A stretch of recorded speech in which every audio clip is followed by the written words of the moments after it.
Hello friends, बरायबाय Bodo Job Info official YouTube channel आसा खालामो नोंथांमोना गासैबो मोजां दंजोबो। दा फाइनाली आपकामिं वेकेन्सि नि सायाव जों डिसकास खालाम सानदों दिनै सानडे।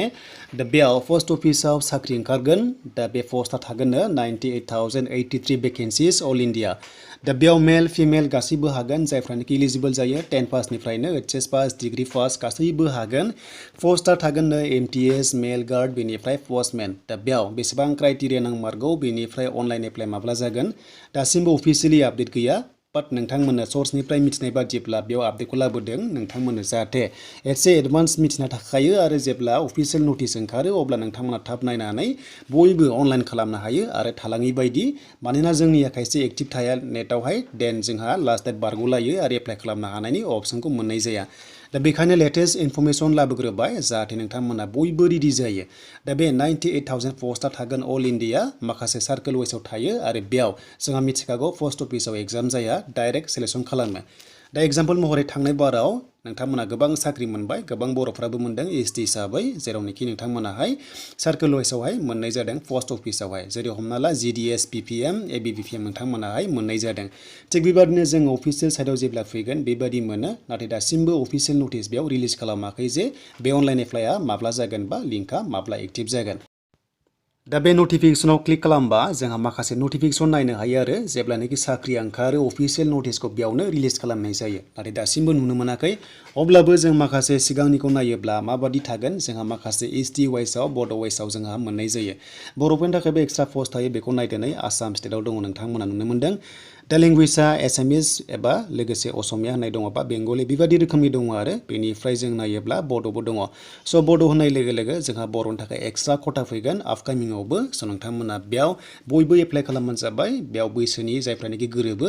दा हमना ला बर'नि थाखाय 47 वेकेन्सि बेयाव होनाय बादिब्ला नाथाय बे बारायनोबो हागौ बा बे जाबाय माखासे सोर्सनिफ्राय फैनाय देन जोंहा 98,000 थायोब्ला गोबां वेकेन्सि फैबावगोन बाट बेयाव 38,000 दङ नाथाय बे गुबुन प्रसेसजों थांगोन आरो 98,000 गुबुनजों थांगोन माने बे सिगांनिमोन आरो। दा जायखिजाया बेबादि नोंथांमोना एसेबाबो हमनो हाबाय बेबादि गाव गावबागाव खथा थायो अके। स' बेखायनो बयबो एप्लाइ खालामनांगौ नाथाय बे जबा मिथिखागौ कन्ट्रेक्ट जब एबा कन्ट्रेक्चुवेल जब आरो बेयाव सेलेरिया बिदिनो 10,000 12,000 15,000 जागोन पस्ट लाइ पस्ट जागोन। स' नोंथांमोनाथ' मिथिखागौ बाट जोंनि खामानिया मा स' नोंथांमोना एंगेज जानानै थानो हायो आरो बेयाव एग्जाम जाखाया जास्ट नोंथांमोननि 10 पासनि HS पासनि पार्सेन्टखौ नायगोन बेनिफ्राय एक्सट्रा क्वालिफिकेसन मा नांगौ बेखौबो जों उनाव जेब्ला अफिसियेल नटिफिकेसन फैजोबो जों गासैबो फारि फारि मिथिगोन।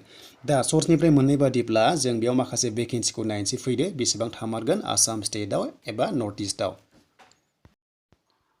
दा बे अफिसियेलि नङा दे लोगोफोर बे मोनसे सोर्सनिफ्राय मोननाय। दा बेयाव पोस्टमेन थागोन आसामाव 934 बेनिफ्राय थागोन मेल गार्डआव भेकेन्सियाव 73 बेनिफ्राय MTS थागोन 747। दा बेयाव ST आनरिजार्भ थागोन बेनिफ्राय लोगोसे UR थागोन हमना ला आनरिजार्भ बेनिफ्राय OBC ST SC गासिबो थागोन आरो बेखौ लानानै हमना ला गोबां भेकेन्सि दङ मानोना पोस्टआबो बुरजाखा नालाय जेरै 98,000 गाहाम नालाय बेबादि रोखोमनि थागोन। स' बेनिफ्राय जोङो एक्सपेक्टेड क्वालिफिकेसन नायनो फै माबादि जामारगोन बिनि सायाव नेक्स्टआव फुल भिडिअ मोनगोन जेब्ला अफिसियेल नटिस फैगोन।